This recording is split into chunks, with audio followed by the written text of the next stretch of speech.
everybody, this is Blank here, and welcome to the beginning of the Skulls General Reviews month event, in which today I am at long last going to be reviewing Lung.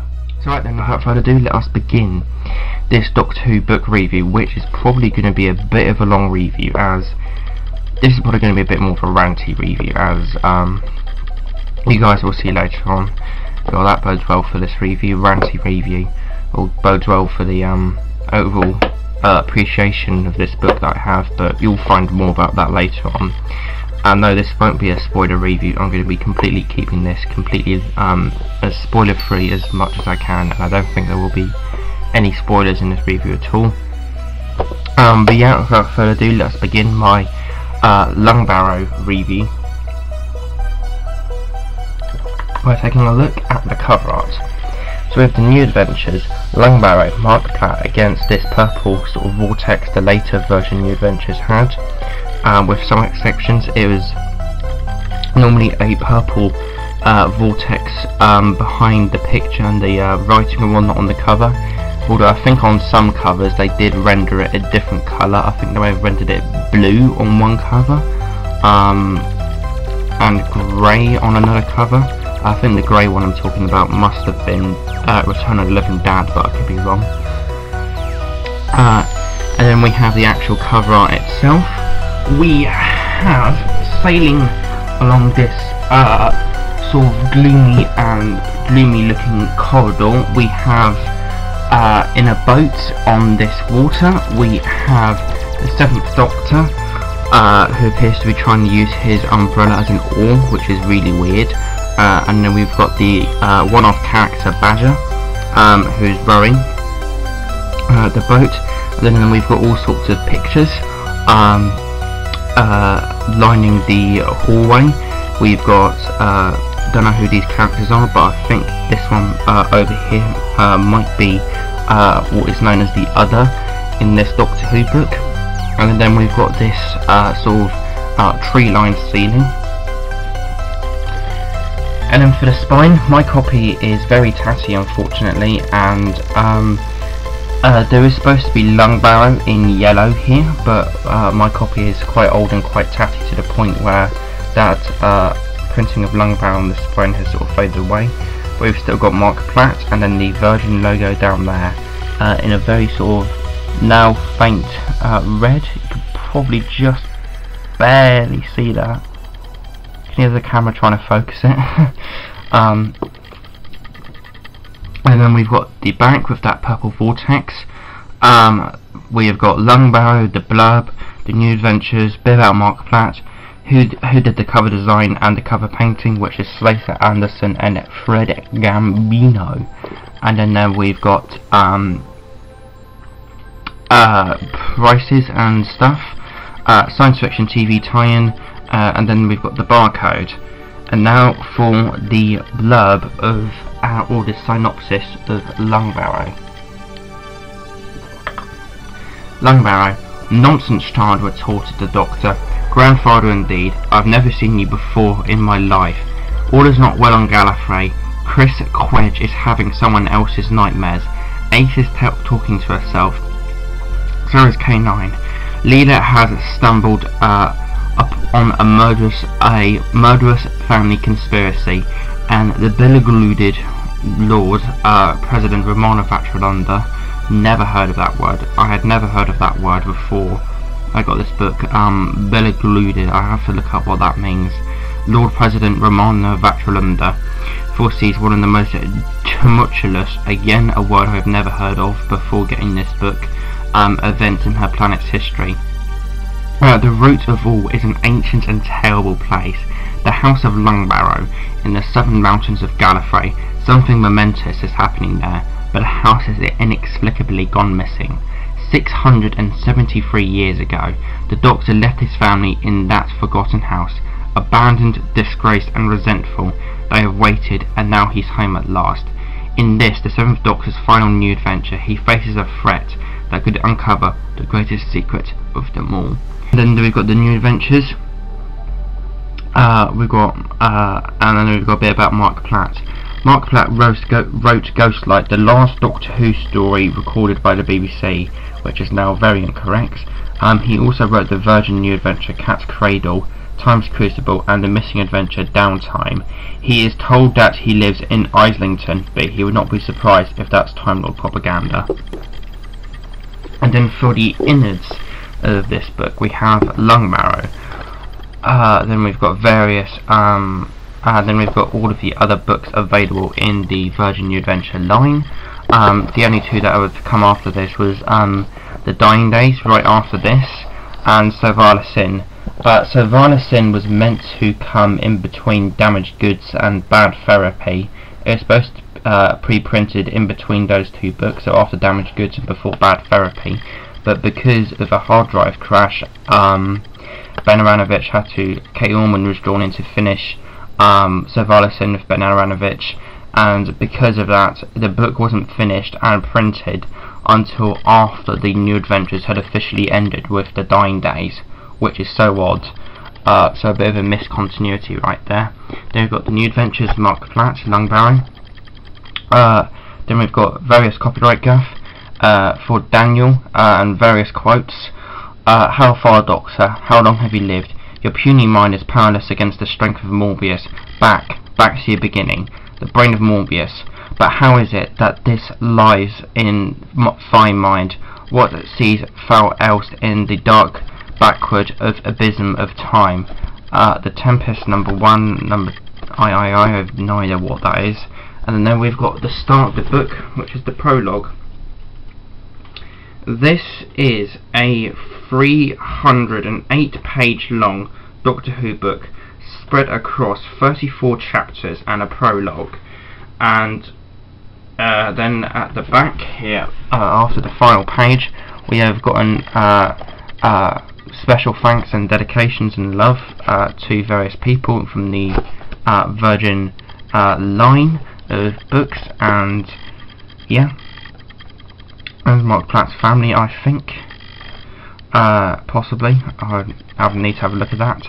Then we've got various, then we've got like little synopsises and advertisements for the other Virgin New Adventures, or some of the Virgin New Adventures, not all of them. This seems to be like the later half of them, from Toy Soldiers onwards, so near the end of the original cover format of the Virgin New Adventures, and all of the currently published at the time of this book with the new cover variation.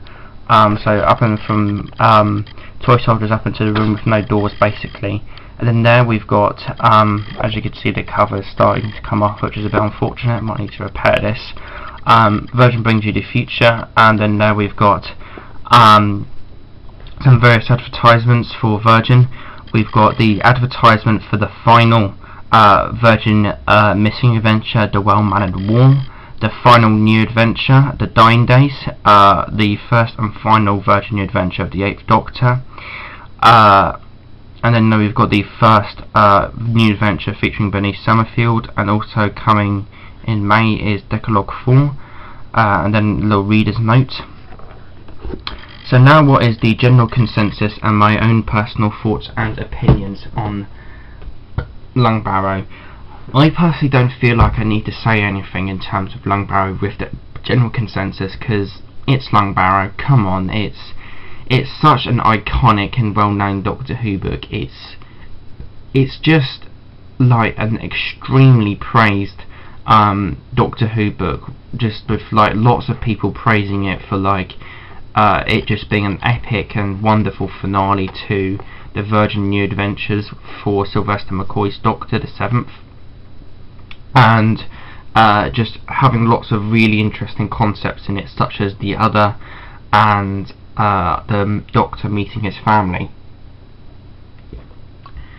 Now, if you know me and if you've been following my reviews for quite a while now, you will know that I have, I guess you would say, a bit of an unwanted prejudice against Doctor Who books that are like really well praised.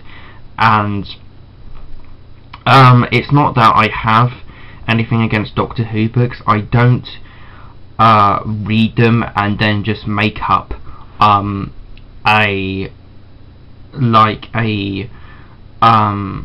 like an opinion without factoring in anything to do with the actual book's quality, and just factoring in everything to do with like the general consensus on the book. I read my Doctor Who books and I form a completely different and unique opinion on the book.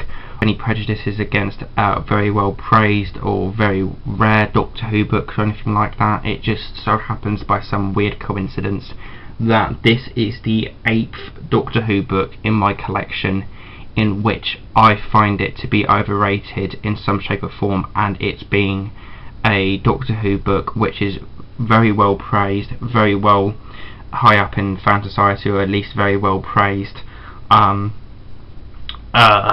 that I find overrated. And like I said, this is the 8th time this has happened for me in my when I've ever read a Doctor Who book in my collection. This is like the 8th time this has ever happened to me. Other examples, the other 7 examples being The Dying Days, Damaged Goods, English Way of Death, 11th Tiger, Time Travellers, Placebo Effect, and even this fat bastard here.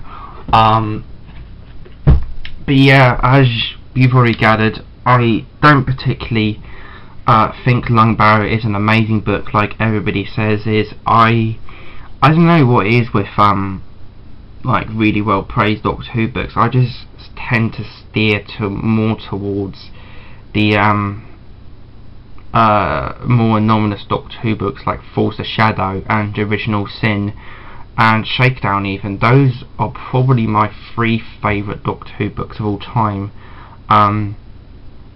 In fact, thinking about it, probably the only Doctor Who book that will make it into my top 5 Doctor Who books, or there's only 2 Doctor Who books that I can think of that are extremely well praised and that they would make it into my top 5.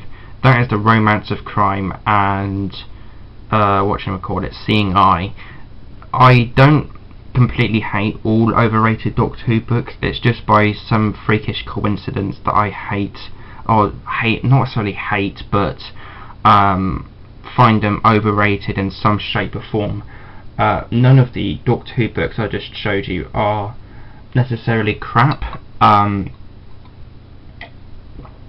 Well, some of them are, but with like Damaged Goods and English Way of Death and Placebo Effect, they're all just very mediocre, and Lungbarrow follows suit in my opinion. It's a bit of an overrated Doctor Who book, and I personally find it to be a bit of an overrated mediocrity. So what do I actually think of Lungbarrow other than it being mediocre? To me, this book feels like a brick wall with nothing to hold the bricks together, if that makes sense. It feels like Lick Mark Platt. I was about to say something like that, I have no idea why. It feels like Mark Platt tried to knit together 5 or so short stories together and didn't really succeed in doing so up until like the 180 to 200 page mark. Up until then it just feels really disjointed and all over the place. So you've just got like 5 plot lines all over the place that are trying to like form together an overall cohesive book, and it really doesn't succeed in doing so until like the 180-200 page mark. What plots I was about to say what plats there are. Am I drunk or something? What is this lemon squash doing to me? What plots there are, I would say, only serve for the most part, in the case of one, the purpose of being character segues into the setup for the finale. A lot of these plots I just feel don't really have any gravitas to them. I feel like they could just be cut out, the book could be shrunk down a lot, and they just feel like character segues for one character to get to the next. For instance, the Gallifrey plotline to me just serves as nothing but a character development for Romana and Leela. main gist of this plot is that there is a terrorist activity afoot in Gallifrey. Main events being a lift explosion and Time Lords panicking and trying to figure out a solution to the problem. Basically a big political mess. To me, this is Mark Platt giving characterization of Romana and Leela to the reader. Is giving the characterization of Romana and Leela for the reader, to give the reader an idea of how they will cope with the events in the finale of this book. In a sense, to me, Mark Platt somewhat succeeded with this plot. It overall served as a good character plot for both characters. However, in the end, it just slowly fades away and is forgotten about. I like this strand to the book overall, but for me, it just feels lackluster and underutilised. There could have been something more done with this, or none done at all, really. I mean, it could have be cut out or omitted from the book. It's a really inconsequential overall, this subplot. It really could have be fleshed out and could have had something to do with the book overall in quite a big way, but it doesn't really go anywhere. It's very underwritten. It could have easily been omitted, and it's just very lackluster. In my opinion, this subplot has so much potential. It could have even been fleshed out into its own novel. It's something like The Deadly Assassin, possibly mixed with The Invasion of Time on very grand scale or something like that. It could have easily been fleshed out into its own novel, this subplot. As I said, it's very underwritten and very lackluster and very underutilised and doesn't really serve anything to do at all with the book overall, other than to get Leela and Romana to the House of Lungbarrow for the finale of this book, Lungbarrow. One of the first things we got thrown at us in the book is a plot about Ace meeting herself. To me, this is a very 1, 2, 3, 4 plot, in the sense that it does something and it's like, I'm done, moving on. This is actually a plot which gets completely forgotten about until the 200-ish page mark, when Ace gets thrown into the events of the House of Lungbarrow. Again, it's just another plot that could have been fleshed out, and it's just another character segue. This plot is probably the worst, in my opinion, from the actual book, or the actual subplot from the book. It's just very... it's just so nothing. It's even more inconsequential down to the subplot I just talked about, which could have been fleshed out into its own novel, weirdly enough. It's just so utterly nothing. It's just so... it's stupid, quite frankly. It's another character segue, and whereas the Leela and Romana Gallifrey plotline did get a fair bit of time in this book, honestly, this plot probably got less than 50 pages in the book overall, maybe only about that. It's so underwritten, so lackluster, and so underutilised, and so just fucking inconsequential. It's ridiculous, quite frankly, this plot line. The overall plot itself, like the main plot as a whole, is, from my memory, a pretty interesting plot overall, with the 7th Doctor interacting with his family. I really did say interacting with the 7th Doctor's accent there, didn't I? Interacting, Ace interacting, etc, etc. I honestly can barely remember anything about this plot line, to be honest. I liked what was happening, it's just forgettable for me personally. Like, the plot with the 7th Doctor meeting his family and interacting with characters like Badger and whatnot, it's good, but it's just very forgettable. I enjoyed it, but it's just forgettable. The characters themselves, for the most part, are very, very cardboard cutout, and feel like that the sake of just being, and felt like they were just there for the sake of being there, which in a sense renders the previous subplots that I talked about even more inconsequential, lackluster, and underutilised, which is a fucking miracle in itself, quite frankly. On the topic of characters, Leela unfortunately gets a Time Lord name that I just cannot help but shake my head and laugh at inside. I may have to find a picture to actually prove this to you guys, and I'll probably will show up on video. But I've typed into my Word document that the name is... I'll probably struggle to pronounce this. Leland Red Lumsag Win Echegesima. It's something like the Lungbarrow or the Gallifrey name Romana got Romana Vatralunda, but even longer and even more drawn out. There's an even stupider name in this book. It's even stupider Gallifrey name in this book, believe it or not. And the House of Lungbarrow is basically named after this certain character, and the Gallifreyan name for this character, holy fuck, I'm gonna butcher this, is Quincy Uchabobi A Olakafu Graf Adi Lungbarrow.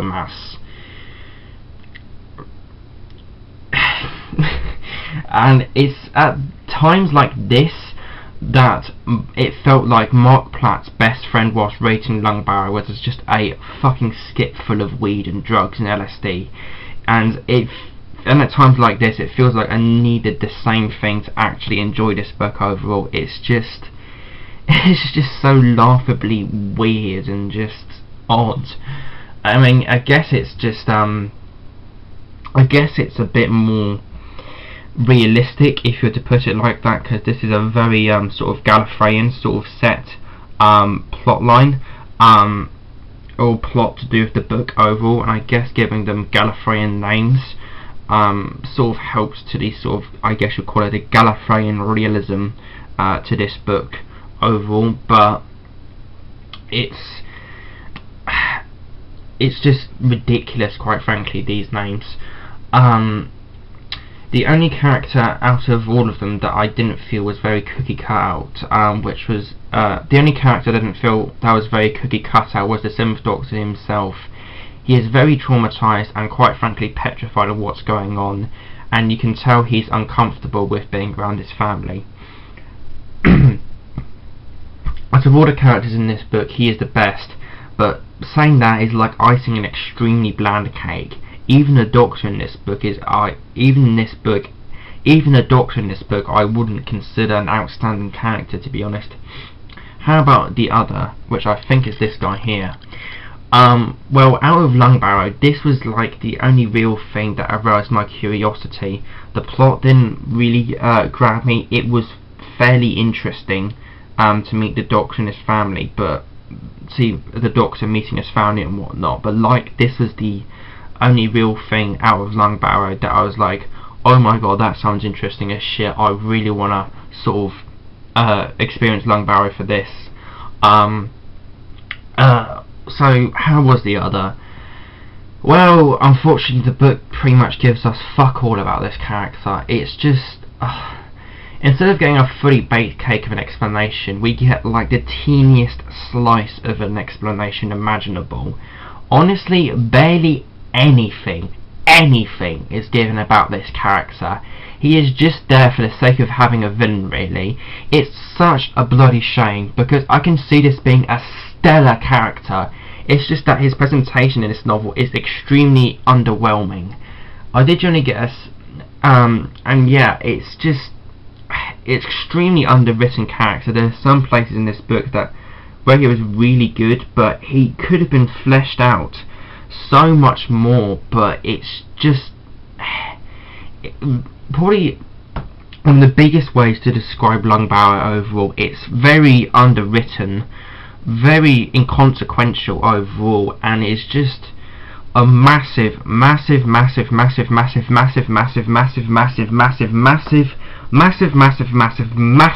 opportunity. I did generally get a spooky vibe from the book overall, with the atmosphere being thick and dense, and with paintings, a living house, and the mysterious and generally rather ominous the other. At the time when I first finished this book, I thought I didn't really get much atmosphere, but in hindsight I did get some atmosphere in hindsight for some reason. I don't particularly know why. I didn't think there was any atmosphere to the book at all on the first when I first thought of a review for this book, but yeah, overall Lungbarrow in my opinion is a bit of a mess. Not exactly a I personally describe this Doctor Who book as a Doctor Who book that wasn't exactly disappointing per se, but it wasn't necessarily hit either. It fulfilled its purpose as a 7th Doctor Virgin New Adventure finale, and I enjoyed a fair chunk of it overall, and it was, in a sense, quite a good Virgin New Adventure finale for the 7th Doctor. It was very epic, it had some great plot lines, it had some great moments, some great characters, in particular the other, but it's just extremely underwritten, very underwhelming, very inconsequential, and just a massive missed opportunity. Overall, I feel like I can't give this book any more than a 6 out of 10. It's just a missed opportunity.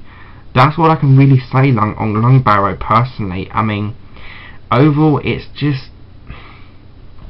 probably, I don't really want to describe it as a disappointing Doctor Who book, because it's not that. It's just, it sort of fulfilled my expectations as a Virgin New Adventure finale, and I would say it's somewhat of a good Virgin New Adventure finale. It's an extremely underwritten and underutilized in quite a few areas, and very underwritten and very lackluster finale overall. It wasn't a bad book per se, but overall I just feel like I can't give this book any more than a 6 out of 10.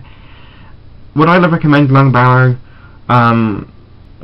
Not really personally. I enjoyed it personally, but there are far better Doctor Who books out there that I would personally recommend much over this, like the aforementioned Shakedown, Falls the Shadow, Original Sin, Seeing Eye, and Romance of Crime. Those are probably my top 5 Doctor Who books right there, but not in that specific order, I don't think. But yeah, overall, I give Lungbarrow a 6 out of 10. It's okay. It's somewhat of a satisfactory finale to the Virgin New Adventures, but overall it's just very underwritten, very lackluster, and just a big missed opportunity. There could have been so much more done with this book. The plot lines could have been fleshed out so much more. Same with the other. Honestly, it feels like a first draft, to be honest, this book. It's not very well thought out overall per se, I would say. Per se, I say. I don't think I'm just going to stop this review here. It's missed opportunity, and it just feels like a first draft. I give Lungbarrow a 6 out of 10. Like, favorite, comment, subscribe. I hope you guys enjoyed my review on Lungbarrow. So like, favorite, comment, subscribe. I hope you guys enjoyed this video. Pitch Gold Black, dematerialised.